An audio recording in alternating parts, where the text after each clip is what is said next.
আলহামদুলিল্লাহি রাব্বিল আলামিন। এ জীবনে না করিলাম বন্দেগী, গুনাহ করে কাটাইলাম জিন্দেগি। মাফ যদি না করে না পনার বান্দারে, বলে না পনার গোলাম যাবে কার কাছে। গুনাহ করছি আর তো গুনাহ করব না, মাফ কইরা দেন ওগো আমার রব্ব। ও দয়ার মালিক, তাকায় দেখেন গভীর রাত, আপনার একটা বান্দা উঠে নাই রে আল্লাহ।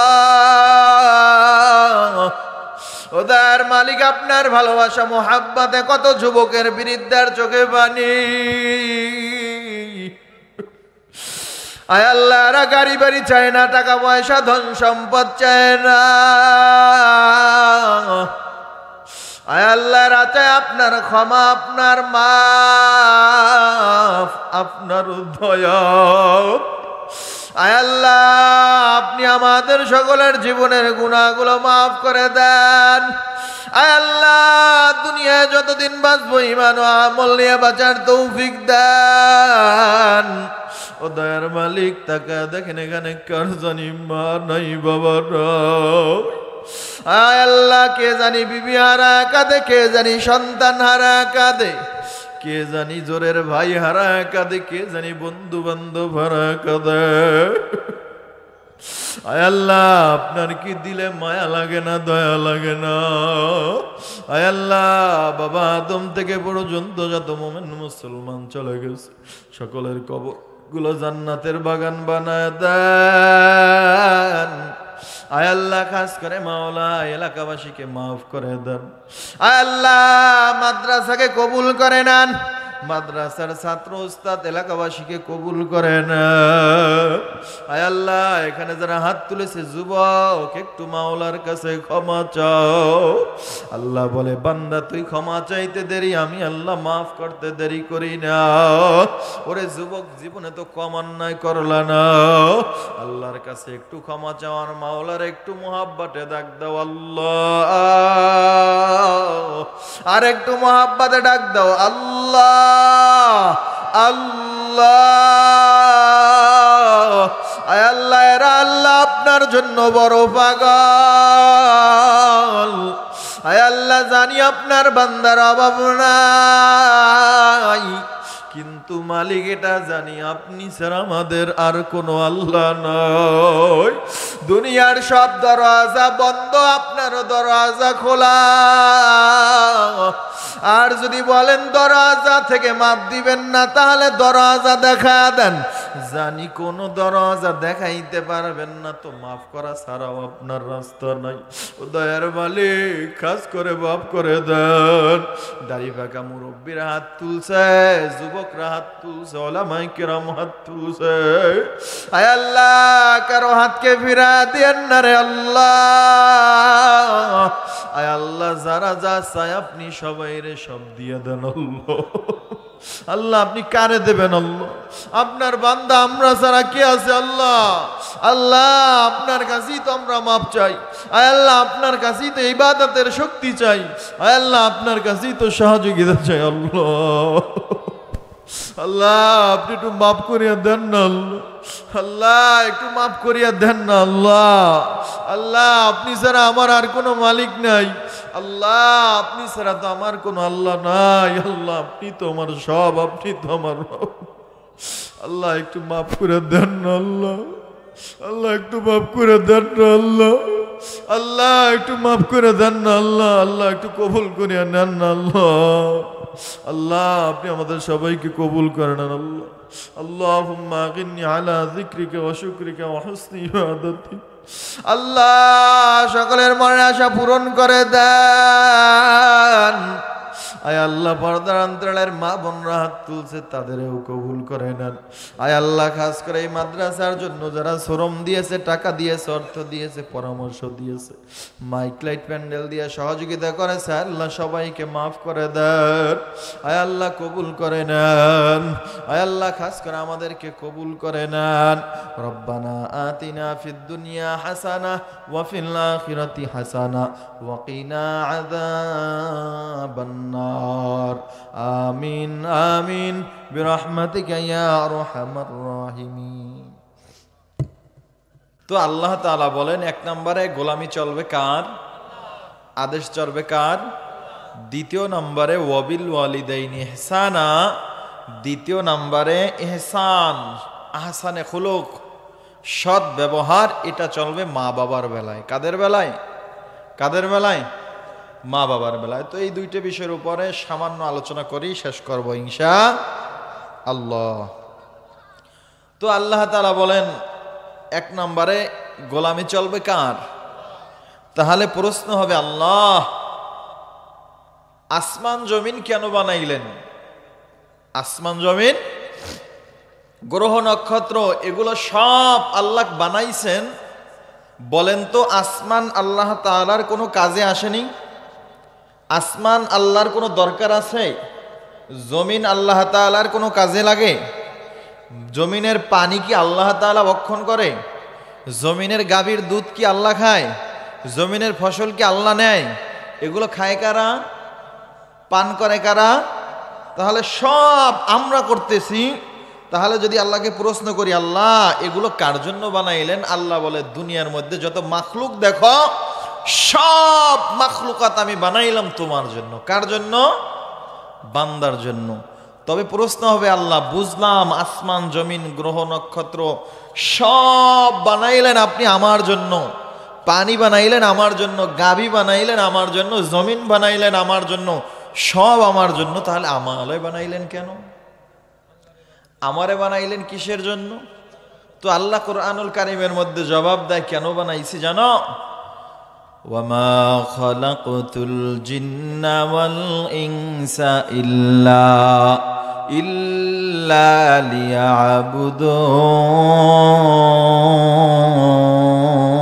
লিয়াবুদুন।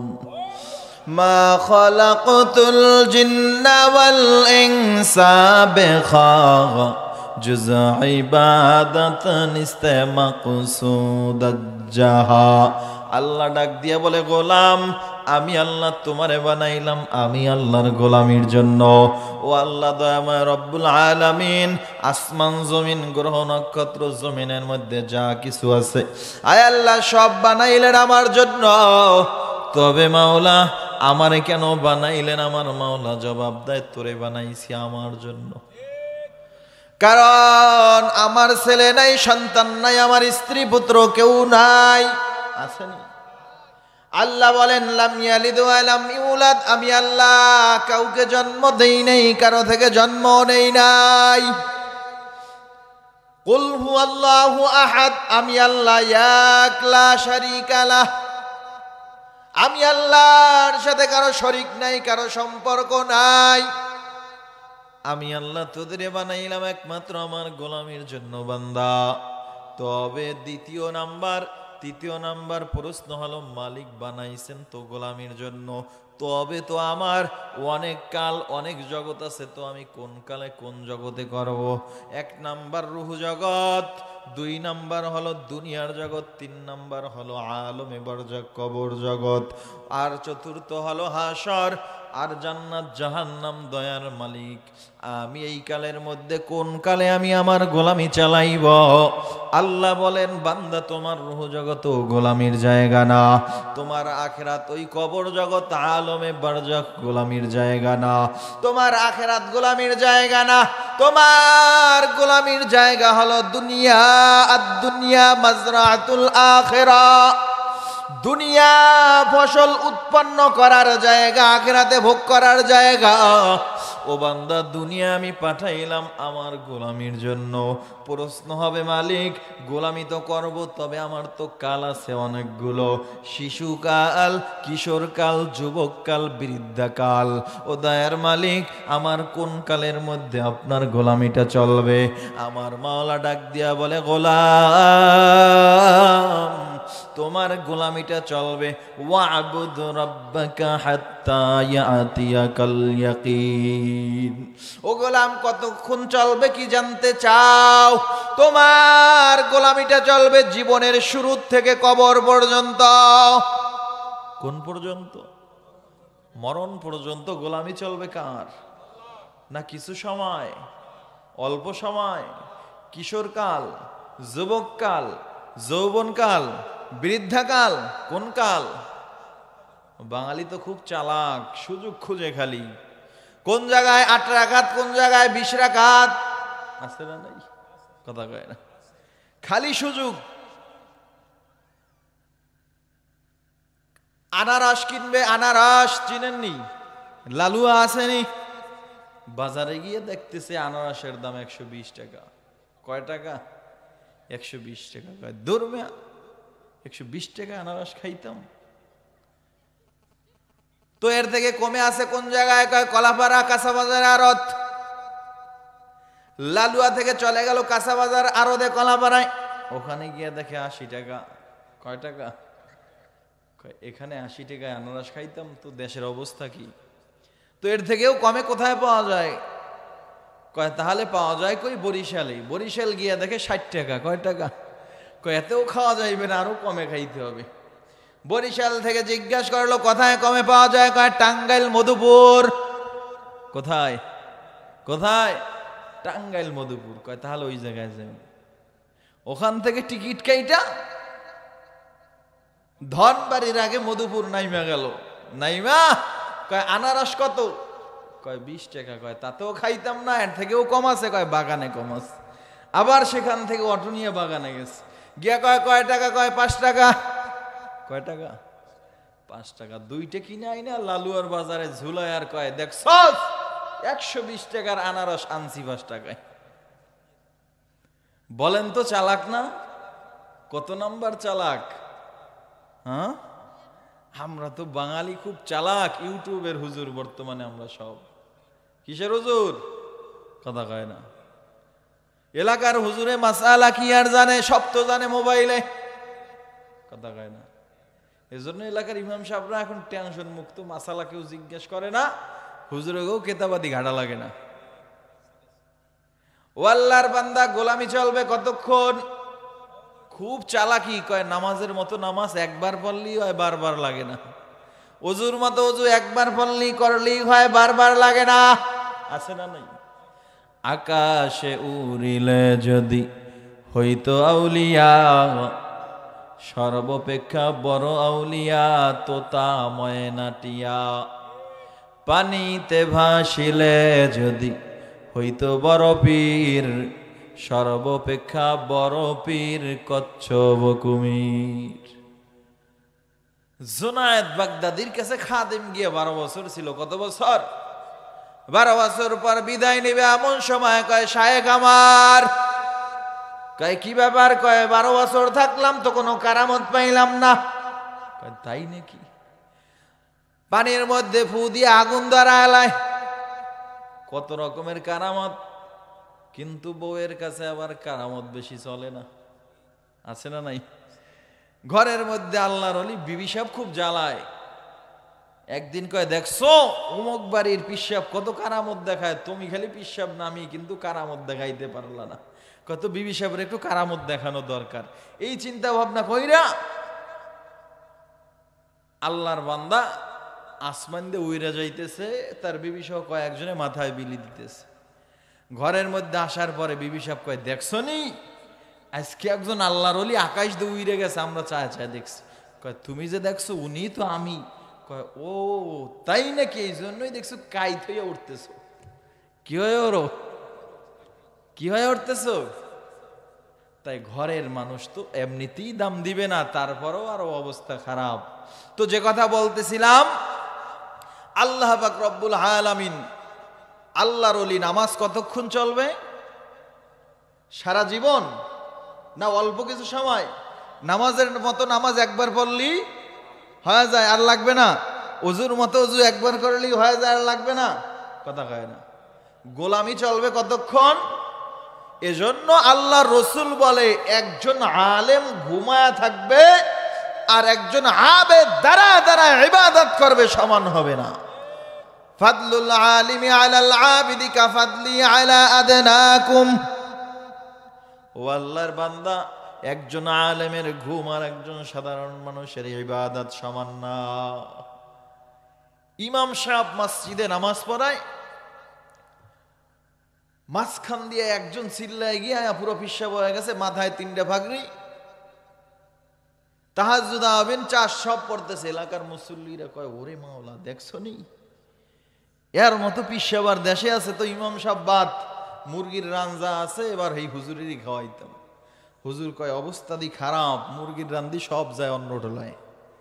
হুজুর আবার একটু চালাক, রাত্রিবেলা গিয়ে মসজিদের গাছের উপরে চালে বসে রইছে। রাত 3টার সময় যখন তাহাজ্জুদ পড়তে ঢুকছে, দাঁড়াইছে নামাজের মুসাল্লায়, এমন সময় ঝাঁপ মাইরা চালের উপরে পড়ছে। এত জায়গায় বাগে পড়ছে, কে কে কে কে কে কে কয়, কান্দার সময় নাই, আমি জিব্রাইল। কে? কয়, খাইছি রে। জিব্রাইল আয়া পড়ছে? কয়, হ্যাঁ জিব্রাইল আয়া পড়ছে। কয়, কি ব্যাপার ফেরেশতা জিব্রাইল ভাই? কয়, তুমি যেই ইবাদত করছো দেখে তো আমার মাওলা পাগল হয়ে গেছে। আর নামাজ লাগবে না, রোজা লাগবে না, হজ লাগবে না, যাকাত লাগবে না, আউবিন চাষ কিছুই লাগবে না, বাড়ি গিয়া ঘুমাও। আল্লাহর বান্দা লুঙ্গি মাথায় বাঁধবে না, খুলবে টের পায় না, দিছে বাড়ি দৌড়। বাড়ি গিয়ে 1 দিন 2 দিন 3 দিন অবস্থা খারাপ। ইমাম সাহেব কয়, আমাকে পিসাব কই? একটু তো দেখা দরকার, অসুস্থ না, নামাজ পড়তে আয় না। মুসল্লিদের নিয়ে বাড়ির দরজায় গিয়ে দেখে নাতিরে নিয়ে ঘোরা ঘোরা খেলাচ্ছে। ইমাম সাহেব কয়, কি ব্যাপার হুজুর, যাইতেন না মসজিদে? কয়, ধর্মে আল্লাহ মাফ করে দিয়েছে, আপনি আবার আইছেন দাওয়াত লয়া। ইমাম সাহেব কয়, দেখছেন নি ইলমের কত দাম। এই বান্দা যদি জানতো, ওয়াবুদ রাব্বাকা হাত্তা ইয়াতিয়াকাল ইয়াকিন, তোমার গোলামি চলবে জীবনের শুরু থেকে মরণ পর্যন্ত। ফিরিস্তা জিব্রাইল না, সব ফিরিস্তা যদি আসমান থেকে নাইমা ডাক দিয়া বলতো, ভাই নামাজ লাগবে না, রোজা লাগবে না, হজ লাগবে না, যাকাত লাগবে না, তোমাদের মতো কোটি কোটি ফিরিস্তা বলবে, কিন্তু উম্মত মানবে না। কিন্তু একজন আলেম মানবে না, একজন দিনদার আল্লাহওয়ালা কোরআনওয়ালা হাদিসওয়ালা জ্ঞানী মানুষ মানবে না। মানবে নি? কারণ আল্লাহই তো কোরআনের মধ্যে বইলা দিছেন, তোমার গোলামি চলবে জীবনের শুরু থেকে মরণ পর্যন্ত। তুমি আবার কোথার থেকে ফতুয়া ডেলিভারি করলা? এজন্য ইলম লাগবে কি লাগবে না? আমার আল্লাহকে প্রশ্ন করলাম, মালিক আয় আল্লাহ, গোলামি করব, তবে গোলামি কতক্ষণ করব, কোন কালে করব, কিশোর কাল, যৌবন কাল না বৃদ্ধাকাল? আমার আল্লাহ জানায় দেয়, বান্দা তোমার জীবনের শুরু থেকে শেষ পর্যন্ত। তবে বান্দা বলবে, আল্লাহ মরণ হবে না কি? বলে, হ্যাঁ হবে, অবশ্যই হবে। কুল্লু নাফসিন যায়কাতুল মাউত, দুনিয়ার সব প্রাণী মরণ বরণ করতে হবে, সব মাখলুক মরতে হবে। তবে বান্দা দুনিয়ার মধ্যে আমার গোলামি চলবে কার? জমিনের মধ্যে গোলামি চলবে কার? 1 নাম্বার কথা মনে রাখবেন, 2টা পয়েন্ট নিয়ে আলোচনা করতেছিলাম। 1 নাম্বারে গোলামি চলবে আল্লাহর, 2য় নাম্বারে ইহসান চলবে কার? কথা কয় না। ওয়াজের মূল পয়েন্ট মনে রাখবেন, কয়টা বিষয়? 2টা বিষয়। একটা হলো গোলামি চলবে কার, 2 নাম্বারে ইহসান চলবে কার? তাহলে আমি এতক্ষণ আলোচনার দ্বারা কি বুঝলাম? আমার জীবনের শুরু থেকে মরণ পর্যন্ত গোলামি চলবে কার? তবে নিয়মতান্ত্রিক সিস্টেম আছে না নাই? আল্লাহ রসুল বলে 2টা জিনিস রেখে গেলাম, তারাকতু ফি আমরাইন, লাং তাদিল্লু মা তামাসসাকতুম বিহিমা কিতাবাল্লাহ ওয়া সুন্নাত রাসূল। আল্লাহ রাসূল বলে, দুনিয়ার উম্মত, আমি দুনিয়ার থেকে চলে যাইব, তবে দুইটা জিনিস তোমাদের মাঝে রেখে গেলাম। এক নম্বরে কিতাবুল্লাহ, যালিকাল কিতাব আয় হাযাল কিতাব, এমন একটা কিতাব রাখলাম লা রাইবা ফি, যার মধ্যে কোনো সংশয় কোনো সন্দেহ নাই। এরপরে বান্দা দ্বিতীয় নাম্বারে আমি রাসূল তোমাদের মাঝে হাদিস রাইখা গেলাম, সুন্নাত রাইখা গেলাম। এই সুন্নতের পাবন্দি হইবা আর কোরআনকে স্মরণ করবা, কোরআনের হুকুম মানবা। তাহলে বোঝা গেল দুনিয়ার জমিনে গোলামি চলবে কার? আল্লাহর তরিকা কার? নবীর। আমাদের জন্য কয়টা কিতাব রাখলেন? দুইটা, একটা কিতাবুল্লাহ আর একটা ওয়া সুন্নাত রাসূল। এই দুইটা যে ধর্মে ইনি ইহদিনাস সিরাতাল মুস্তাকিম, রাস্তার উপরে। এরপরে সামনে আগাবো না, বিল ওয়ালিদাইনি ইহসানা। আল্লাহ বললেন আমার গোলামি চলবে, এটাও আল্লাহর আদেশ। এটাও কি আল্লাহ তাআলার আদেশ। ওয়াবিল ওয়ালিদাইনি ইহসানা ওয়া কুর রাব্বিরহামহুমা কামা রাব্বায়ানি সগীরা। আল্লাহ ডাক দিয়া বলে, গোলাম আমি আল্লাহ রব। আবার এখানে মা বাবাকেও রব বলে সম্বোধন করলেন আল্লাহ। এখানে আল্লাহ প্রথম বললেন অকুর রব্বি, প্রথমে আল্লাহ বললেন আমি রব, আমাকে বলো, আমার কাছে চাও। এরপরে বলে রব্বায়ানে, দুই রবের জন্য। কয় রবের জন্য? কয় রবের জন্য? দুই রব। কে? মার বাবা। কে? মা বাবা। তাহলে আল্লাহও রব, মা বাবাও রব। বিষয়টা কেমন হয়ে গেল না জানি? কথা কয় না। আল্লাহ রব, মা বাবাও রব। এখানে তো আল্লাহ রব হিসাবেই মা বাবাকে ব্যবহার করছে। তাহলে আগে আমার বুঝতে হবে রব শব্দের অর্থ কি। আগে বুঝতে হবে। আল্লাহ বলেন রব শব্দের ব্যাখ্যা যদি শুনতে চাও জেনে নাও। বান্দা দুনিয়ার জীবনে, তোমার জীবনে চাওয়া ছাড়া তোমার জীবনের প্রয়োজনগুলো যিনি মিটায় দেয় তার নাম রব। তুমি তোমার মায়ের গর্ভে এক ফোঁটা নাপাক পানি ছিলা, আমি আল্লাহ সেই নাপাক পানিটাকে মন্থন কইরা রক্ত, গোস্ত, হাড্ডি, এরপরে উপরে চামড়ার আবরণ, এরপরে আমি আল্লাহ তোমার সুন্দর দেহের একটা মানুষ বানাইলাম। ও বান্দা কোনদিন বলো নাই আল্লাহ, আয় আল্লাহ আপনি আমার চোখ দুটো সুন্দর করে বানায় দেন। কোনদিন আল্লাহকে বলো নাই আল্লাহ আমার কান দুটো সুন্দর করে বানাও। কোনদিন আল্লাহকে বলো নাই আল্লাহ আমার হাত দুটো সুন্দর করে বানায় দাও। কোনদিন বললা না আল্লাহ আমার কণ্ঠটা সুন্দর করে বানাও। কোনদিন আল্লাহকে বলো নাই মালিক আয় আল্লাহ আমার পা দুটো সুন্দর করে বানা দাও। আমার মাওলা ডাক দিয়া বলে গোলাম তাকায় দেখ, তোর পাশে এক ভাই চোখে দেখে না, হাঁটতে পারে না, পা নাই, আর এক ভাই হাত নাই, আর এক ভাই কানে শুনে না, আর এক ভাই জবানে কথা বলতে পারে না। আমি আল্লাহ তোর এত সুন্দর করে বানাইলাম, এত সুন্দর করে চোখ দিলাম, এত সুন্দর করে কান দিলাম, কথা বলার শক্তি দিলাম। এরপরেও বান্দা আমি আল্লাহরে চিনো না। কোন মালিক তোরে বানাইলো, কোন মালিক তোরে জমিনের মধ্যে পাঠাইলো। আমি আল্লাহর কাছে চাওয়া ছাড়া আমি যে আল্লাহ তোমারে এত কিছু দিয়া দিলাম। আবার তাকায় দেখ, কোনো বাচ্চা মায়ের গর্ভে দুনিয়ার থেকে বিদায় হয়ে যায়, আবার কোনো বাচ্চা আছে দুনিয়ার জমিনে আইসা দম ফালায় দুনিয়ার থেকে বিদায় হয়ে যায়। কিন্তু বান্দা আমি আল্লাহ তোরে এত সুন্দর করে বানাইলাম, দুনিয়ার জমিনে পাঠাইলাম, কই আমার কাছে তো বলো না আল্লাহ আমার হাত গুলো সুন্দর করে বানাও। আমি আল্লাহ যে এত সুন্দর করে মাওলা তোরে বানায় দিলাম, চোখ নাক মুখগুলো সুন্দর করে ফিটিং করে দিলাম। ও বান্দা, দুনিয়ায় যদি তোর চোখ দুইটা আমি পিছনে লাগায় দিতাম, নাকটা সামনে দিতাম, এরপরে বান্দা চিন্তা কর, তুই হাত দিয়া কোনো জিনিস ধইরা আগে পিছে নিতে হতো, তারপরে সামনে আইনা মুখে দিতে হতো, ঠিক কিনা? আল্লাহ বলে বান্দা তাকা দেখ, আমি আল্লাহ তোরে এত সুন্দর করে ফিটিং বানায় দিলাম, এত সুন্দর করে ফিটিং করে দিলাম। বান্দা তুই চোখে দেখবি, হাতে ধরবি, নাকে ঘেরান নিবি, মুখে দিবি। আমি আল্লাহ এত সুন্দর করে বানাইলাম, তোর কষ্টও করতে হয় না, তোর কষ্ট করে দেখতেও হয় না। বান্দা তুই চোখের দ্বারা সামনের দিক তাকা, তুই বলতে পারো এখানে 10টা মানুষ আছে। ও বান্দা তুই বলতে পারো একজনের মাথায় নীলা পাগড়ি, আর একজনের মাথায় সাদা পাগড়ি, আর একজনের মাথায় কালো পাগড়ি, একজনের গায়ে সবুজ কালারের চাদর, আর একজনের গায়ে নীল কালারের চাদর। ও বান্দা বলো, এগুলো বলতে কি এক একজনের দিকে এক একবার তাকাইতে হইছে নি?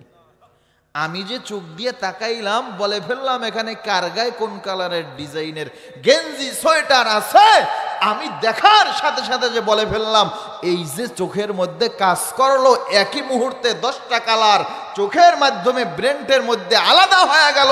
এই চোখটারে কে বানায় দিল? বান্দা কোনোদিন চিন্তা করছো নি কে বানায় দিল? তারে কেন খুঁজেন না? তারে কেন খুঁজেন না? দুনিয়ার সব খুঁজলা রে ভাই, টাকা পয়সা গাড়ি বাড়ি সব বুঝলা, কিন্তু আমার মাওলারে বুঝলা না। এদিকে যাব না, লম্বা আলোচনা। আল্লাহ বলেন বান্দা রব, আমি আল্লাহ যে রব তোরে দিলাম, আমি আল্লাহর কাছে চাও না, চাওয়া ছাড়াই আমি আল্লাহ এগুলো তোর প্রয়োজন মিটা দিলাম। এরপরে মা বাবারে কেন আল্লাহ রব বললেন? বলে বান্দা দুনিয়ার জমিনে তুই আসার পরে তুই কথাও বলতে পারো না, দাঁড়াইতে পারো না, হাঁটতে পারো না, চলতে পারো না, ফিরতে পারো না, বসতে পারো না, এমনকি বাথরুম কইরা বাথরুমের উপর শুয়ে আছো, প্রসাবের উপর শুয়ে আছো, মাকে ডাক দিয়া বলতে পারো না, মা বাথরুম করেছি পরিষ্কার করো, প্রসাব করেছি পরিষ্কার করো। তোমার মাকে বলো নাই, তোমার মা এগুলো তোমার বলা ছাড়া পরিষ্কার করে দিল, তোমারে দুধ পান করাইল, তোমারে গোসল করা দিল, তোমার আদর কইরা ঘুম পড়া দিল। ও বান্দা তাকায় দেখ, এগুলো তো মাকে আমি বলি নেই মা আমার এটা লাগবে ওইটা লাগবে, বাবাকে বলি নাই বাবা শীতের দিন আমার সোয়েটার লাগবে, বাবা বাজারে গিয়ে আমার জন্য সোয়েটার নিয়ে আসলো, আমার বাবা আমার জন্য টিস্যু নিয়ে আসলো, আমার বাবা কানটুপি গেঞ্জি, আমার জন্য জুতা মোজা, যা কিছুর প্রয়োজন আমার বাবা সব আমার জন্য নিয়ে আসলো। আমি তো বাবারে বললাম না বাবা আমার এগুলো প্রয়োজন, বাবা চাওয়ার আগেই দিয়ে দিল। এজন্য আল্লাহ বলে বান্দা তুই যে তোর মা বাবার কাছে চাও না, তারপরেও তোর হাজত গুলো পূরণ করে দিল। এজন্য তোর মা বাবাও তোমার রব। এজন্য আমি আল্লাহ বলছি তোমার মা বাবা তোমার রব।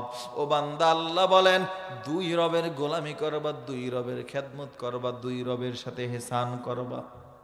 ওয়াবিল ওয়ালিদাইনি ইহসানা, মা বাবার সাথে সৎ ব্যবহার করো। আল্লাহ এখানে বলেন নাই ওয়াবিল ওয়ালিদাইনি ইনসাফা, আল্লাহ এখানে বলেন নাই ওয়াবিল ওয়ালিদাইনি আজলামা, আল্লাহ বলেন ওয়াবিল ওয়ালিদাইনি ইহসানা। আল্লাহ কেন বলেন না তোমার মা বাবার সাথে ইনসাফ করো? আল্লাহ কেন বলেন না তোমার মা বাবার সাথে জুলুম করো? আল্লাহ কেন বললেন ইহসান করো? কি বলছেন আল্লাহ? কথাটা ভালো করে বুঝবেন। আল্লাহ বলছেন ইহসান না ইনসাফ। কথা কয় না, ইহসান না ইনসাফ। আল্লাহ বললেন মা বাবার সাথে ইহসান করো। তাহলে আগে আমার দুইটা শব্দের অর্থ বুঝতে হবে, ইহসান কাকে বলে, ইনসাফ কাকে বলে, আর জুলুম কাকে বলে, এটা আমার আগে বুঝতে হবে। জুলুম বলা হয়, আমার মুজাহিদ ভাই পাগড়িওয়ালা নাম কি, সন্টু গাজী কসাই সাহেব, তিনি আমাকে বাজারের মধ্যে বৈশা তার ঘাটতে দিয়ে একটা বাড়ি দিছে। কি দিছে? সংক্ষেপে বুঝতেছেন আমার কথাটা? তিনি কি করছে? বাড়ি দিছে। তারে যে ফেরত একটা আমি দিব, এটা দেওয়ার মতো আমার শক্তি নাই, দিতে পারি নাই, ক্ষমতা নাই।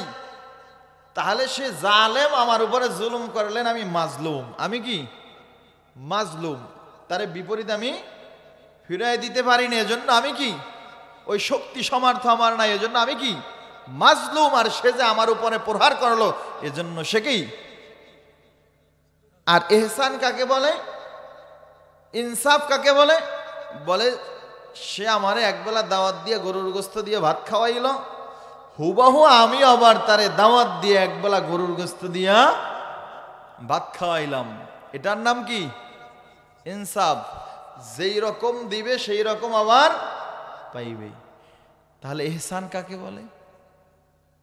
জুলুম আর ইহসান এই দুইটা বুঝতে পারছেন আপনারা? তাহলে ইহসান কাকে বলা হয়? বলে ইহসানের ব্যাখ্যা হলো দেওয়ার বেলায় বেশি দাও, নেওয়ার বেলায় কম নাও। বুঝলেন না এই কথাটা?